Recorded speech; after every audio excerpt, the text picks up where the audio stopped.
जय सिया राम। श्री राम जी और लक्ष्मण जी मुनि के साथ चले। वे वहां गए जहां जगत को पवित्र करने वाली गंगा जी थी। महाराज गाधी के पुत्र विश्वामित्र जी ने वह सब कथा कहे सुनाई जिस प्रकार देव नदी गंगा जी पृथ्वी पर आई थी।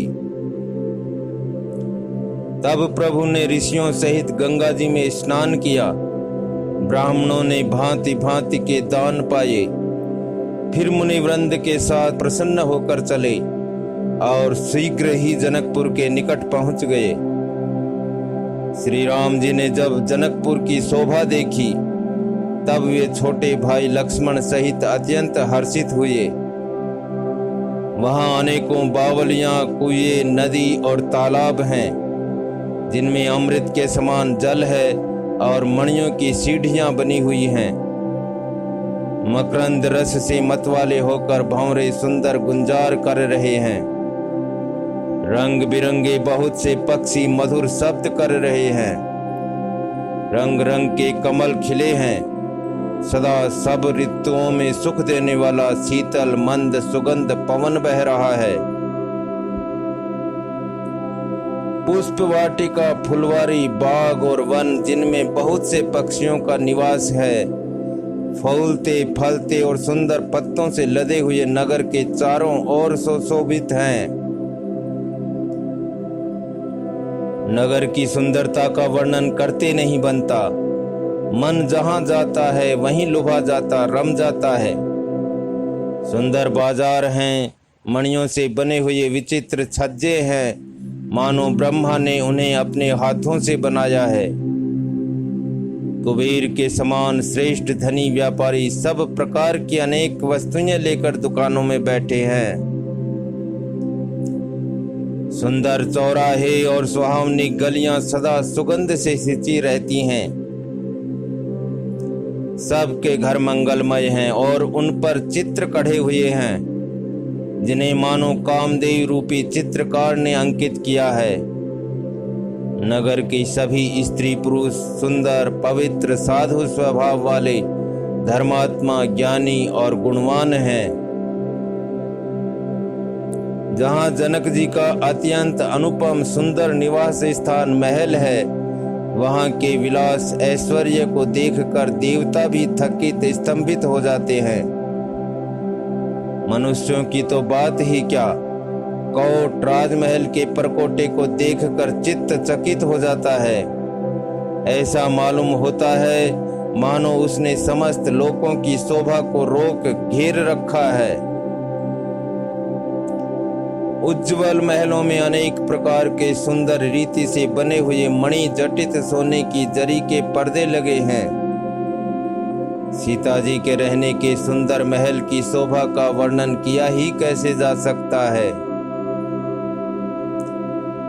राजमहल के सब दरवाजे फाटक सुंदर हैं जिनमें वज्र के मजबूत अथवा हीरों के चमकते हुए किवाड़ लगे हैं। वहां मातहत राजाओं, नटों, मागधों और भाटों की भीड़ लगी रहती है। घोड़ों और हाथियों के लिए बहुत बड़ी बड़ी घुड़सालें और गजशालाएं, फीलखाने बनी हुई हैं जो सब समय घोड़े, हाथी और रथों से भरी रहती हैं। बहुत से सूरवीर, मंत्री और सेनापति हैं। उन सब के घर भी राजमहल सरीके ही हैं। नगर के बाहर तालाब और नदी के निकट जहां तहां बहुत से राजा लोग उतरे हुए डेरा डाले हुए हैं। वहीं आमों का एक अनुपम बाग देखकर जहां सब प्रकार के सुभीते थे और जो सब तरह से सुहावना था, विश्वामित्र जी ने कहा, हे सुजान रघुवीर, मेरा मन कहता है कि यहीं रहा जाए। कृपा के धाम श्री रामचंद्र जी बहुत अच्छा स्वामिन कहकर वहीं मुनियों के समूह के साथ ठहर गए। मिथिलापति जनक जी ने जब यह समाचार पाया कि महामुनि विश्वामित्र आए हैं, तब उन्होंने पवित्र हृदय के ईमानदार स्वामी भक्त मंत्री बहुत से योद्धा श्रेष्ठ ब्राह्मण गुरु सतानंद जी और अपनी जाति के श्रेष्ठ लोगों को साथ लिया और इस प्रकार प्रसन्नता के साथ राजा मुनियों के स्वामी विश्वामित्र जी से मिलने चले। राजा ने मुनि के चरणों पर मस्तक रख कर प्रणाम किया। मुनियों के स्वामी विश्वामित्र जी ने प्रसन्न होकर आशीर्वाद दिया। फिर सारी ब्राह्मण मंडली को आदर सहित प्रणाम किया और अपना बड़ा भाग्य जानकर राजा आनंदित हुए। बार बार कुशल प्रश्न करके विश्वामित्र ने राजा को बैठाया। उसी समय दोनों भाई आ पहुंचे जो फुलवाड़ी देखने गए थे। सुकुमार किशोर अवस्था वाले श्याम और गौर वर्ण के दोनों कुमार नेत्रों को सुख देने वाले और सारे विश्व के चित्त को चुराने वाले हैं। जब रघुनाथ जी आए तब सभी उनके रूप एवं तेज से प्रभावित होकर उठकर खड़े हो गए। विश्वामित्र जी ने उनको अपने पास बैठा लिया। दोनों भाइयों को देखकर सभी सुखी हुए। सबके नेत्रों में जल भर आया। आनंद और प्रेम के आंसू उमड़ पड़े और शरीर रोमांचित हो उठे। राम जी की मधुर मनोहर मूर्ति को देखकर विदेह जनक विशेष रूप से विदेह देह की सुध बुद्ध से रहित हो गए। मन को प्रेम में मग्न जान राजा जनक ने विवेक का आश्रय लेकर धीरज धारण किया और मुनि के चरणों में सिर नवाकर गदगद प्रेम भरी गंभीर वाणी से कहा, हे नाथ, कहिए ये दोनों सुंदर बालक मुनिकुल के आभूषण हैं या किसी राजवंश के पालक, अथवा जिसका वेदों ने नेति नेति कहकर गान किया है, कहीं वह ब्रह्म तो युगल रूप धरकर नहीं आया है।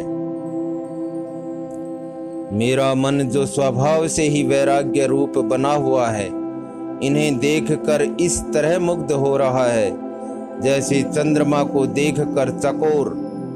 हे प्रभु, इसलिए मैं आपसे सत्य निश्चल भाव से पूछता हूँ, हे नाथ बताइए, छिपाव न कीजिए। इनको देखते ही अत्यंत प्रेम के वश होकर मेरे मन ने जबरदस्ती ब्रह्म सुख को त्याग दिया है। मुनि ने हंसकर कहा, हे राजन, आपने ठीक यथार्थ ही कहा। आपका वचन मिथ्या नहीं है हो सकता। जगत में जहां तक जितने भी प्राणी हैं, ये सभी को प्रिय हैं। मुनि की रहस्य भरी वाणी सुनकर श्री राम जी मन ही मन मुस्कुराते हैं, हंसकर मानो संकेत करते हैं कि रहस्य खोलिए नहीं। तब मुनि ने कहा, ये रघुकुल मणि महाराज दशरथ के पुत्र हैं। मेरे हित के लिए राजा ने इन्हें मेरे साथ भेजा है।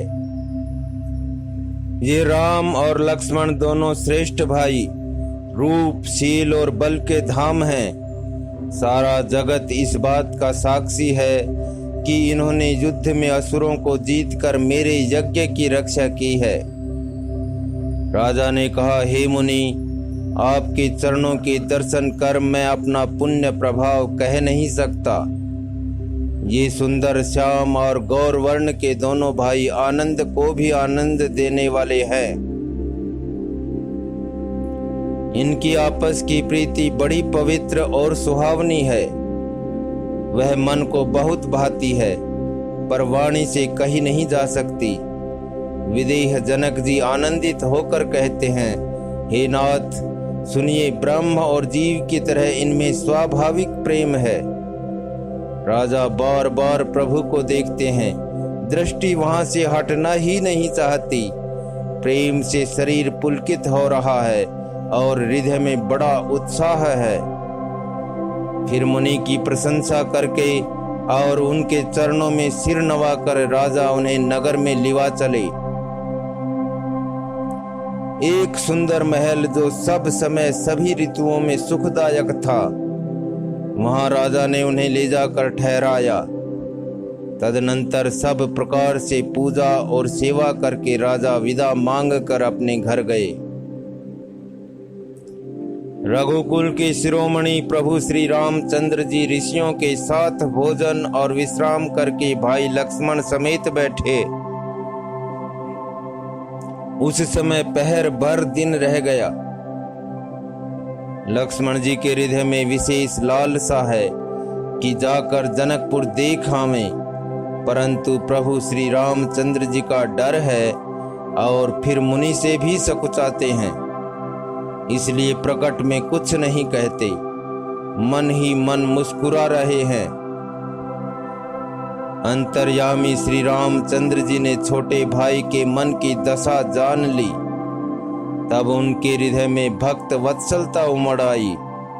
वे गुरु की आज्ञा पाकर बहुत ही विनय के साथ सकुचाते हुए मुस्कुरा कर बोले, हे नाथ, लक्ष्मण नगर देखना चाहते हैं, किंतु प्रभु आपके डर और संकोच के कारण स्पष्ट नहीं कहते। यदि आपकी आज्ञा पाऊं तो मैं इनको नगर दिखलाकर तुरंत ही वापस ले आऊं। यह सुनकर मुनीश्वर विश्वामित्र जी ने प्रेम सहित वचन कहे, हे राम, तुम नीति की रक्षा कैसे न करोगे? हे तात, तुम धर्म की मर्यादा का पालन करने वाले और प्रेम के वशीभूत होकर सेवकों को सुख देने वाले हो। सुख के निधान दोनों भाई जागकर नगर देखाओ। अपने सुंदर मुख दिखलाकर सब नगर निवासियों के नेत्रों को सफल करो। सब लोगों के नेत्रों को सुख देने वाले दोनों भाई मुनि के चरण कमलों की वंदना करके चले। बालकों के झुंड इनके सौंदर्य की अत्यंत शोभा देखकर साथ लग गए। उनके नेत्र और मन इनकी माधुरी पर लुभा गए। दोनों भाइयों के पीले रंग के वस्त्र हैं, कमर के पीले दुपट्टों में तरकस बंधे हैं, हाथों में सुंदर धनुष बाण सुशोभित हैं। श्याम और गौर वर्ण के शरीर के अनुकूल, अर्थात जिस पर जिस रंग का चंदन अधिक फबे, उस पर उसी रंग के सुंदर चंदन की खौर लगी है। सांवरे और गोरे रंग की मनोहर जोड़ी है। सिंह के समान पुष्ट गर्दन, गले का पिछला भाग है। विशाल भुजाएं हैं। चौड़ी छाती पर अत्यंत सुंदर गजमुक्ता की माला है। सुंदर लाल कमल के समान नेत्र हैं। तीनों तापों से छुड़ाने वाला चंद्रमा के समान मुख है। कानों में सोने के कर्णफूल अत्यंत शोभा दे रहे हैं और देखते ही देखने वाले के चित्त को मानो चुरा लेते हैं। उनकी चितवन दृष्टि बड़ी मनोहर है और भौहें तिरछी एवं सुंदर हैं। माथे पर तिलक की रेखाएं ऐसी सुंदर हैं मानो मूर्तिमती शोभा पर मोहर लगा दी गई है। सिर पर सुंदर चौकोने टोपियां दिए हैं। काले और घुंघराले बाल हैं। दोनों भाई नख से लेकर शिखा तक, एड़ी से चोटी तक सुंदर हैं और सारी शोभा जहां जैसी चाहिए वैसी ही है।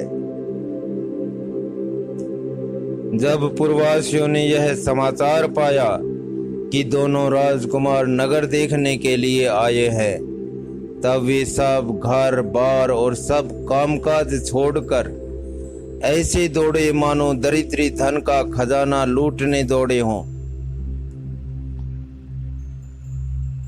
स्वभाव ही से सुंदर दोनों भाइयों को देखकर वे लोग नेत्रों का फल पाकर सुखी हो रहे हैं। युवती स्त्रियां घर के झरोकों से लगी हुई प्रेम सहित श्री रामचंद्र जी के रूप को देख रही हैं। वे आपस में बड़े प्रेम से बातें कर रही हैं। हे सखी, इन्होंने करोड़ों कामदेवों की छवि को जीत लिया है। देवता, मनुष्य, असुर, नाग और मुनियों में ऐसी शोभा तो कहीं सुनने में भी नहीं आती। भगवान विष्णु के 4 भुजाएं हैं। ब्रह्मा जी के 4 मुख हैं। शिव जी का विकट भयानक वेश है और उनके 5 मुंह हैं। हे सखी, दूसरा देवता भी कोई ऐसा नहीं है जिसके साथ इस छवि की उपमा दी जाए। इनकी किशोर अवस्था है। ये सुंदरता के घर, सांवले और गोरे रंग के तथा सुख के धाम हैं। इनके अंग अंग पर करोड़ों अरबों कामदेवों को निछावर कर देना चाहिए। हे सखी, भला कहो तो ऐसा कौन शरीरधारी होगा जो इस रूप को देखकर मोहित न हो जाए। अर्थात यह रूप जड़ चेतन सबको मोहित करने वाला है। तब कोई दूसरी सखी प्रेम सहित कोमल वाणी से बोली, हे सयानी, मैंने जो सुना है उसे सुनो। ये दोनों राजकुमार महाराज दशरथ जी के पुत्र हैं। बालराज हंसों का सा सुंदर जोड़ा है। ये मुनि विश्वामित्र के यज्ञ की रक्षा करने वाले हैं। इन्होंने युद्ध के मैदान में राक्षसों को मारा है। जिनका श्याम शरीर और सुंदर कमल जैसे नेत्र हैं, जो मारीच और सुभव के मद को चूर करने वाले और सुख की खान हैं, और जो हाथ में धनुष बाण लिए हुए हैं, वे कौशल्या जी के पुत्र हैं। इनका नाम राम है। जिनका रंग गौरा और किशोर अवस्था है, और जो सुंदर वेश बनाए और हाथ में धनुष बाण लिए श्री राम जी के पीछे पीछे चल रहे हैं, वे इनके छोटे भाई हैं। उनका नाम लक्ष्मण है। हे सखी सुनो, उनकी माता सुमित्रा है। दोनों भाई ब्राह्मण विश्वामित्र का काम करके और रास्ते में मुनि गौतम की स्त्री अहिल्या का उद्धार करके यहाँ धनुष यज्ञ देखने आए हैं। यह सुनकर सब स्त्रियां प्रसन्न हुई। श्री रामचंद्र जी की छवि देखकर कोई एक दूसरी सखी कहने लगी, यह वर जानकी के योग्य है। हे सखी, यदि कहीं राजा इन्हें देख ले तो प्रतिज्ञा छोड़कर हठ पूर्वक इन्हीं से विवाह कर देगा। किसी ने कहा, राजा ने इन्हें पहचान लिया है और मुनि के सहित इनका आदर पूर्वक सम्मान किया है, परंतु हे सखी, राजा अपना प्रण नहीं छोड़ता। वह होनहार के वशीभूत होकर हठ पूर्वक अविवेक का ही आश्रय लिए हुए है। प्रण पर अड़े रहने की मूर्खता नहीं छोड़ता।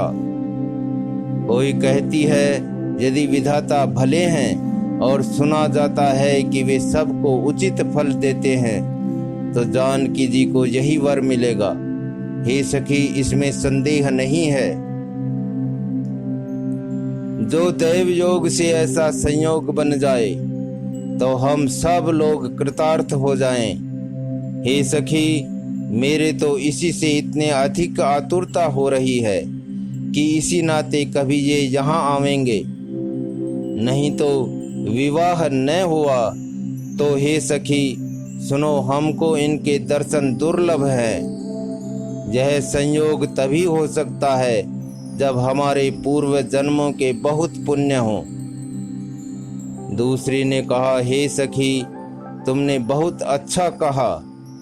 इस विवाह से सभी का परम हित है।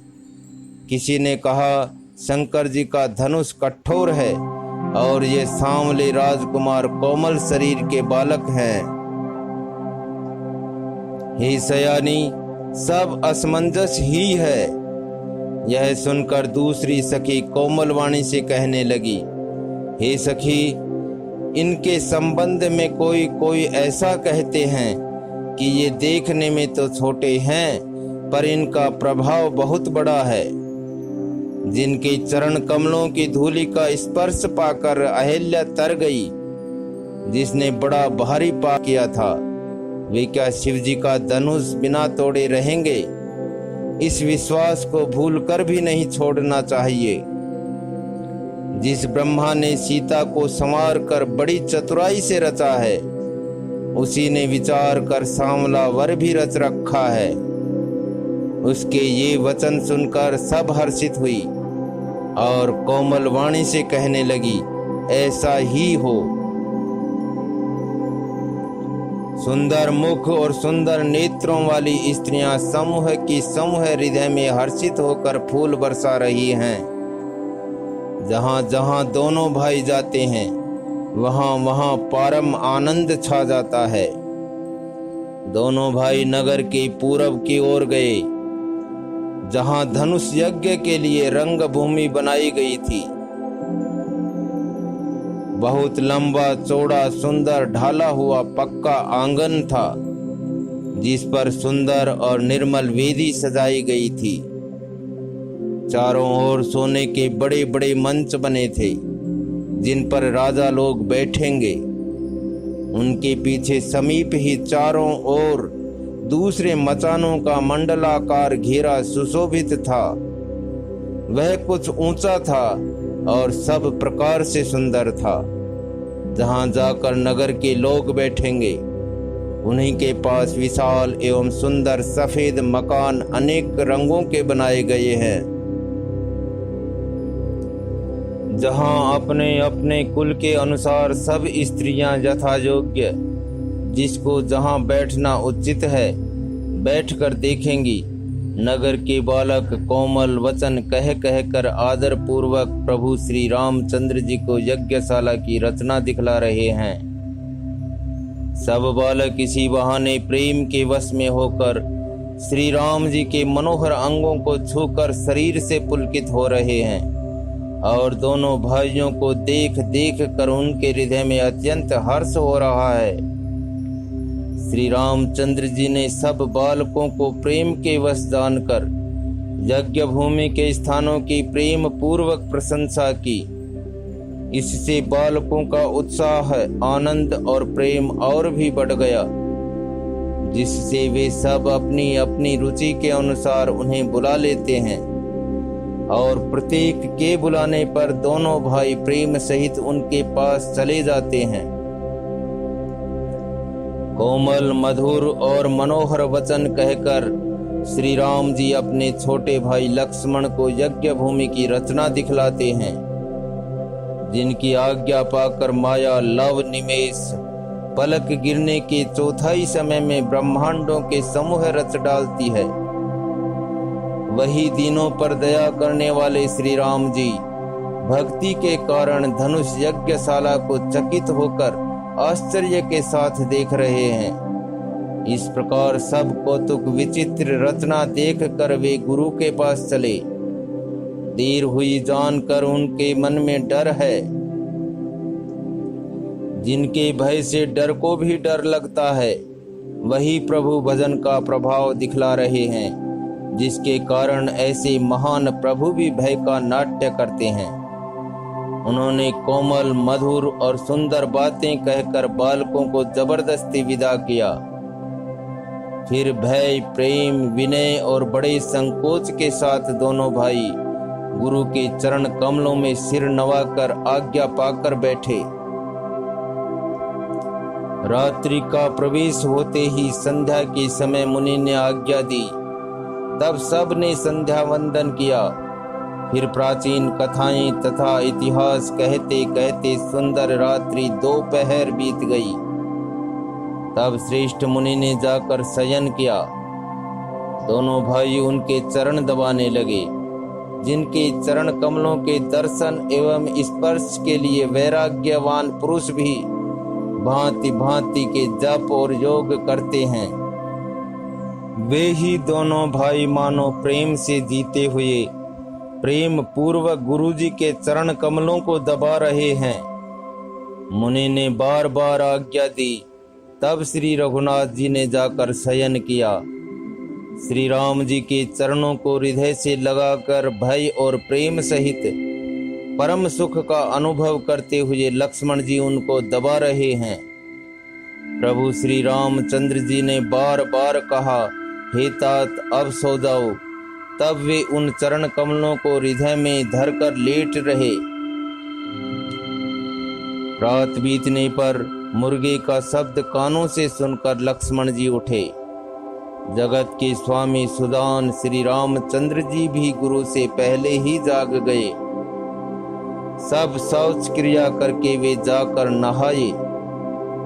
फिर संध्या अग्निहोत्रादि नित्य कर्म समाप्त करके उन्होंने मुनि को मस्तक नवाया। पूजा का समय जानकर गुरु की आज्ञा पाकर दोनों भाई फूल लेने चले। उन्होंने जाकर राजा का सुंदर बाग देखा, जहां वसंत ऋतु लुभा कर रह गई है। मन को लुभाने वाले अनेक वृक्ष लगे हैं। रंग बिरंगी उत्तम लताओं के मंडप छाए हुए हैं। नए पत्तों, फलों और फूलों से युक्त सुंदर वृक्ष अपनी संपत्ति से कल्प वृक्ष को भी लदा रहे हैं। पपीहे, कोयल, तोते, चकोर आदि पक्षी मीठी बोली बोल रहे हैं और मोर सुंदर नृत्य कर रहे हैं। बाग के बीचों बीच सुहावना सरोवर सुशोभित है, जिसमें मणियों की सीढ़ियां विचित्र ढंग से बनी हुई हैं। उसका जल निर्मल है, जिसमें अनेक रंगों के कमल खिले हुए हैं। जल के पक्षी कलरव कर रहे हैं और भ्रमर गुंजार कर रहे हैं। बाग और सरोवर को देखकर प्रभु श्री रामचंद्र जी भाई लक्ष्मण सहित हर्षित हुए। यह बाग वास्तव में परम रमणीय है, जो जगत को सुख देने वाले श्री रामचंद्र जी को सुख दे रहा है। चारों ओर दृष्टि डालकर और मालियों से पूछकर वे प्रसन्न मन से पत्र पुष्प लेने लगे। उसी समय सीता जी वहां आई। माता ने उन्हें गिरिजा जी, पार्वती जी की पूजा करने के लिए भेजा था। साथ में सब सुंदरी और सयानी सखियां हैं, जो मनोहर वाणी से गीत गा रही हैं। सरोवर के पास गिरिजा जी का मंदिर सुशोभित है, जिसका वर्णन नहीं किया जा सकता। देखकर मन मोहित हो जाता है। सखियों सहित सरोवर में स्नान करके सीता जी प्रसन्न मन से गिरिजा जी के मंदिर में गई। उन्होंने बड़े प्रेम से पूजा की और अपने योग्य सुंदर वर मांगा। एक सखी सीता जी का साथ छोड़कर फुलवाड़ी देखने चली गई थी। उसने जाकर दोनों भाइयों को देखा और प्रेम में विह्वल होकर वह सीता जी के पास आई। सखियों ने उसकी दशा देखी कि उसका शरीर पुलकित है और नेत्रों में जल भरा है। सब कोमल वाणी से पूछने लगी कि अपनी प्रसन्नता का कारण बता। उसने कहा, दो राजकुमार बाग देखने आए हैं। किशोर अवस्था के हैं और सब प्रकार से सुंदर हैं। वे सांवले और गोरे रंग के हैं। उनके सौंदर्य को मैं कैसे बखान कर कहूँ। वाणी बिना नेत्र की है और नेत्रों के वाणी नहीं है। यह सुनकर और सीता जी के हृदय में बड़ी उत्कंठा जानकर सब सयानी सखियां प्रसन्न हुई। तब एक सखी कहने लगी, हे सखी, ये वही राजकुमार हैं जो सुना है कि कल विश्वामित्र मुनि के साथ आए हैं और जिन्होंने अपने रूप की मोहिनी डालकर नगर के स्त्री पुरुषों को अपने वश में कर लिया है। जहां तहां सब लोग उन्हीं की छवि का वर्णन कर रहे हैं। अवश्य चलकर उन्हें देखना चाहिए, वे देखने ही योग्य हैं। उसके वचन सीता जी को अत्यंत ही प्रिय लगे और दर्शन के लिए उनके नेत्र अकुला उठे। उसी प्यारी सखी को आगे करके सीता जी चली। पुरानी प्रीति को कोई लख नहीं पाता। नारद जी के वचनों का स्मरण करके सीता जी के मन में पवित्र प्रीति उत्पन्न हुई। वे चकित होकर सब और इस तरह देख रही हैं, मानो डरी हुई मृग छावनी इधर उधर देख रही हो। कंकण, हाथों के कड़े, करधनी और पायजेब के शब्द सुनकर श्री रामचंद्र जी हृदय में विचार कर लक्ष्मण से कहते हैं, यह ध्वनि ऐसी आ रही है मानो कामदेव ने विश्व को जीतने का संकल्प करके डंके पर चोट मारी है। ऐसा कहकर श्री राम जी ने फिर कर उस ओर देखा श्री सीता जी के मुख रूपी चंद्रमा को निहारने के लिए उनके नेत्र चकोर बन गए। सुंदर नेत्र स्थिर हो गए, टकटकी लग गई, मानो निमि जनक जी के पूर्वज ने जिनका सबकी पलकों में निवास माना गया है। लड़की दामाद के मिलन प्रसंग को देखना उचित नहीं, इस भाव से सकुचा कर पलकें छोड़ दी, पलकों में रहना छोड़ दिया, जिससे पलकों का गिरना रुक गया। सीता जी की शोभा देखकर श्री राम जी ने बड़ा सुख पाया। हृदय में वे उसकी सराहना करते हैं, किंतु मुख से वचन नहीं निकलते। वह शोभा ऐसी अनुपम है, मानो ब्रह्मा ने अपनी सारी निपुणता को मूर्तिमान कर संसार को प्रकट करके दिखा दिया। वह सीता जी की शोभा सुंदरता को भी सुंदर करने वाली है। वह ऐसी मालूम होती है मानो सुंदरता रूपी घर में दीपक की लौ जल रही हो। अब तक सुंदरता रूपी भवन में अंधेरा था, वह भवन मानो सीता जी की सुंदरता रूपी दीप शिखा को पाकर जगमगा उठा है, पहले से भी अधिक सुंदर हो गया है। सारी उपमाओं को तो कवियों ने जूठा कर रखा है। मैं जनक नंदिनी श्री सीता जी की किस से उपमा दूं? इस प्रकार हृदय में सीता जी की शोभा का वर्णन करके और अपनी दशा को विचार कर प्रभु श्री रामचंद्र जी पवित्र मन से अपने छोटे भाई लक्ष्मण से समयानुकूल वचन बोले। हे तात, यह वही जनक जी की कन्या है जिसके लिए धनुष यज्ञ हो रहा है। सखियां इसे गौरी पूजन के लिए ले आई हैं। यह फुलवाड़ी में प्रकाश करती हुई फिर रही है। जिसकी अलौकिक सुंदरता देखकर स्वभाव से ही पवित्र मेरा मन क्षुब्ध हो गया है।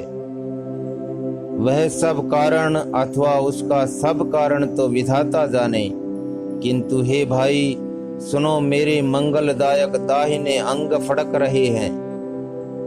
रघुवंशियों का यह सहज जन्मगत स्वभाव है कि उनका मन कभी कुमार्ग पर पैर नहीं रखता। मुझे तो अपने मन का अत्यंत ही विश्वास है कि जिसने जागृत की कौन कहे, स्वप्न में भी पराई स्त्री पर दृष्टि नहीं डाली है। रण में शत्रु जिनकी पीठ नहीं देख पाते, अर्थात जो लड़ाई के मैदान से भागते नहीं, पराई स्त्रियां जिनके मन और दृष्टि को नहीं खींच पाती, और भिखारी जिनके यहाँ से ना ही नहीं पाते, खाली हाथ नहीं लौटते, ऐसे श्रेष्ठ पुरुष संसार में थोड़े हैं।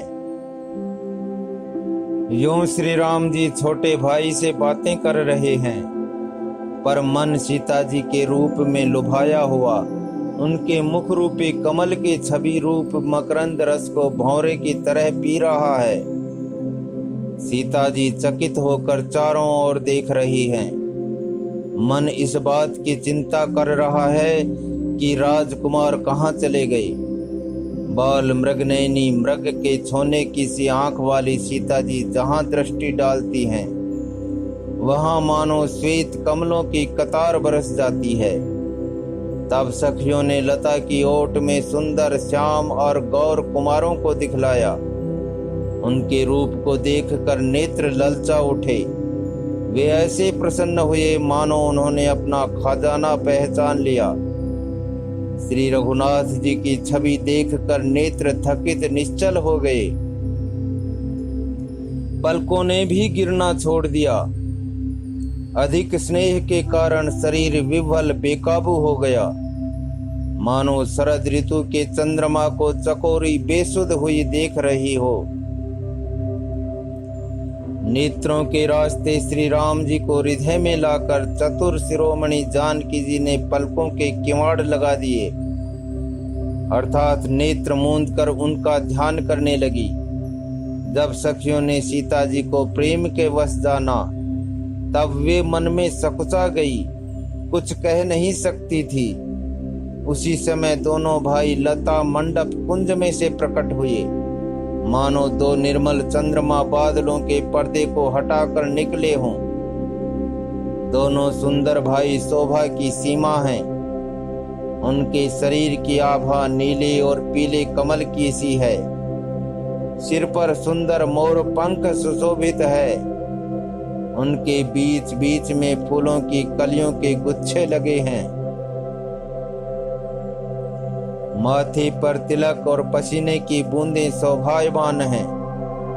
कानों में सुंदर भूषणों की छवि छाई है।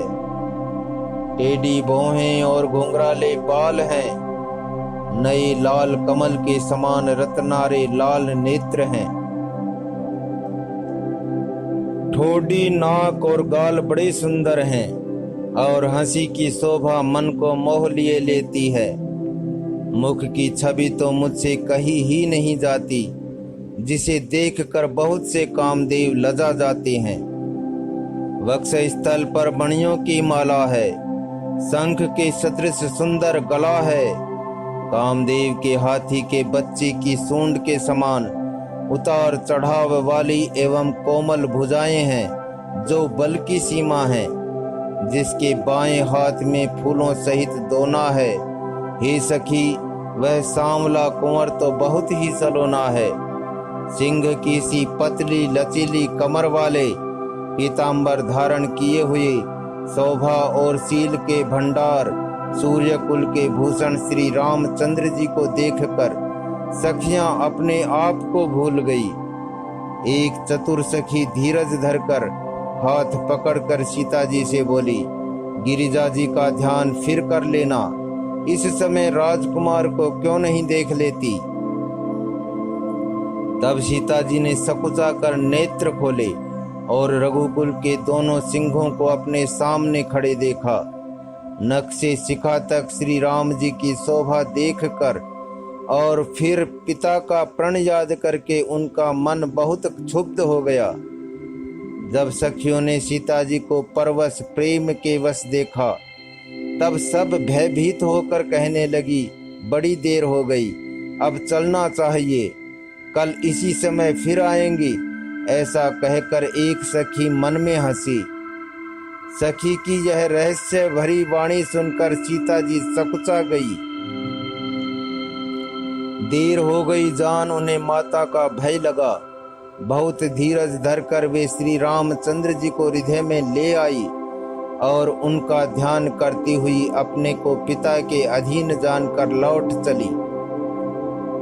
मृग, पक्षी और वृक्षों को देखने के बहाने सीता जी बार बार घूम जाती हैं और श्री राम जी की छवि देख देख कर उनका प्रेम कम नहीं बढ़ रहा है, अर्थात बहुत ही बढ़ता जाता है। शिव जी के धनुष को कठोर जानकर वे विसूरती मन में विलाप करती हुई हृदय में श्री राम जी की सांवली मूर्ति को रख कर चली। शिव जी के धनुष की कठोरता का स्मरण आने से उन्हें चिंता होती थी कि ये सुकुमार रघुनाथ जी उसे कैसे तोड़ेंगे। पिता के प्रण की स्मृति से उनके हृदय में क्षोभ था ही, इसलिए मन में विलाप करने लगी। प्रेम वश ऐश्वर्य की विस्मृति हो जाने से ही ऐसा हुआ। फिर भगवान के बल का स्मरण आते ही वे हर्षित हो गई और सांवली छवि को हृदय में धारण करके चली। प्रभु श्री राम जी ने जब सुख, स्नेह, शोभा और गुणों की खान श्री जानकी जी को जाती हुई जाना, तब परम प्रेम की कोमल स्याही बनाकर उनके स्वरूप को अपने सुंदर चित्त रूपी भित्ति पर चित्रित कर लिया। सीता जी पुनः भवानी जी के मंदिर में गई और उनके चरणों की वंदना करके हाथ जोड़कर बोली, हे श्रेष्ठ पर्वतों के राजा हिमाचल की पुत्री पार्वती, आपकी जय हो, जय हो। हे महादेव जी के मुख रूपी चंद्रमा की ओर टकटकी लगाकर देखने वाली चकोरी, आपकी जय हो। हे हाथी के मुख वाले गणेश जी और 6 मुख वाले स्वामी कार्तिक जी की माता, हे जगत जननी, हे बिजली की सी कांति युक्त शरीर वाली, आपकी जय हो। आपका न आदि है, न मध्य है और न अंत है। आपके असीम प्रभाव को वेद भी नहीं जानते। आप संसार को उत्पन्न, पालन और नाश करने वाली हैं, विश्व को मोहित करने वाली और स्वतंत्र रूप से विहार करने वाली हैं। पति को इष्ट देव मानने वाली श्रेष्ठ नारियों में हे माता, आपकी प्रथम गणना है। आपकी अपार महिमा को हजारों सरस्वती और शेष जी भी नहीं कह सकते। हे भक्तों को मुंह मांगा वर देने वाली, हे त्रिपुर के शत्रु शिव जी की प्रिय पत्नी, आपकी सेवा करने से चारों फल सुलभ हो जाते हैं। हे देवी, आपके चरण कमलों की पूजा करके देवता, मनुष्य और मुनि भी सभी सुखी हो जाते हैं। मेरे मनोरथ को आप भली भांति जानती हैं, क्योंकि आप सदा सबके हृदय रूपी नगरी में निवास करती हैं। इसी कारण मैंने उसको प्रकट नहीं किया। ऐसा कहकर जानकी जी ने उनके चरण पकड़ लिए। गिरिजा जी सीता जी के विनय और प्रेम के वश में हो गई। उनके गले की माला खिसक पड़ी और मूर्ति मुस्कुराई। सीता जी ने आदर पूर्वक उस प्रसाद माला को सिर पर धारण किया। गौरी जी का हृदय हर्ष से भर गया और वे बोली, हे सीता, हमारी सच्ची आशीष सुनो, तुम्हारी मनोकामना पूरी होगी। नारद जी का वचन सदा पवित्र, संशय, भ्रम आदि दोषों से रहित और सत्य है। जिसमें तुम्हारा मन अनुरक्त हो गया है वही वर तुमको मिलेगा। जिसमें तुम्हारा मन अनुरक्त हो गया है वही स्वभाव से ही सुंदर सांवला वर श्री रामचंद्र जी तुमको मिलेगा। वह दया का खजाना और सुजान सर्वज्ञ है, तुम्हारे शील और स्नेह को जानता है। इस प्रकार श्री गौरी जी का आशीर्वाद सुनकर जानकी जी समेत सब सखियां हृदय में हर्षित हुई।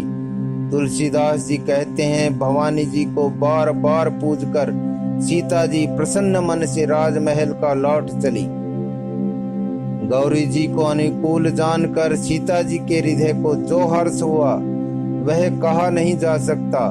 सुंदर मंगलों के मूल उनके बाएं अंग फड़कने लगे। हृदय में सीता जी के सौंदर्य की सराहना करते हुए दोनों भाई गुरु जी के पास गए। श्री रामचंद्र जी ने विश्वामित्र से सब कुछ कह दिया, क्योंकि उनका सरल स्वभाव है, छल तो उसे छूता भी नहीं है। फूल पाकर मुनि ने पूजा की, फिर दोनों भाइयों को आशीर्वाद दिया कि तुम्हारे मनोरथ सफल हों। यह सुनकर श्री राम लक्ष्मण सुखी हुए। श्रेष्ठ विज्ञानी मुनि विश्वामित्र जी भोजन करके कुछ प्राचीन कथाएं कहने लगे। इतने में दिन बीत गया और गुरु की आज्ञा पाकर दोनों भाई संध्या करने चले। उधर पूर्व दिशा में सुंदर चंद्रमा उदय हुआ। श्री रामचंद्र जी ने उसे सीता के मुख के समान देखकर सुख पाया। फिर मन में विचार किया कि यह चंद्रमा सीता जी के मुख के समान नहीं है। खारे समुद्र में तो इसका जन्म, फिर उसी समुद्र से उत्पन्न होने के कारण विष इसका भाई। दिन में यह मलिन, शोभाहीन, निस्तेज रहता है और कलंकी काले दाग से युक्त है। बेचारा गरीब चंद्रमा सीता जी के मुख की बराबरी कैसे पा सकता है।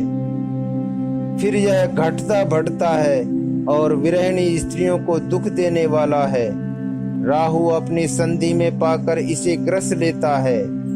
चकवे को चकवी के वियोग का शोक देने वाला और कमल का बैरी उसे मूर्छा देने वाला है। हे चंद्रमा, तुझ में बहुत से अवगुण हैं जो सीता जी में नहीं हैं। अतः जानकी जी के मुख की तुझे उपमा देने में बड़ा अनुचित कर्म करने का दोष लगेगा। इस प्रकार चंद्रमा के बहाने सीता जी के मुख की छवि का वर्णन करके बड़ी रात हो गई जान वे गुरु जी के पास चले। मुनि के चरण कमलों में प्रणाम करके आज्ञा पाकर उन्होंने विश्राम किया। रात बीतने पर श्री रघुनाथ जी जागे और भाई को देखकर ऐसा कहने लगे, हे तात, देखो, कमल, चक्रवाक और समस्त संसार को सुख देने वाला अरुणोदय हुआ है। लक्ष्मण जी दोनों हाथ जोड़कर प्रभु के प्रभाव को सूचित करने वाली कोमल वाणी बोले। अरुणोदय होने से कुमुदिनी सकुचा गई और तारा गणों का प्रकाश फीका पड़ गया। जिस प्रकार आपका आना सुनकर सब राजा बलहीन हो गए। सब राजा रूपी तारे उजाला मंद प्रकाश करते हैं, पर वे धनुष रूपी महान अंधकार को हटा नहीं सकते। रात्रि का अंत होने से जैसे कमल, चकवे, भंवरे और नाना प्रकार के पक्षी हर्षित हो रहे हैं, वैसे ही हे प्रभु, आपके सब भक्त धनुष टूटने पर सुखी होंगे।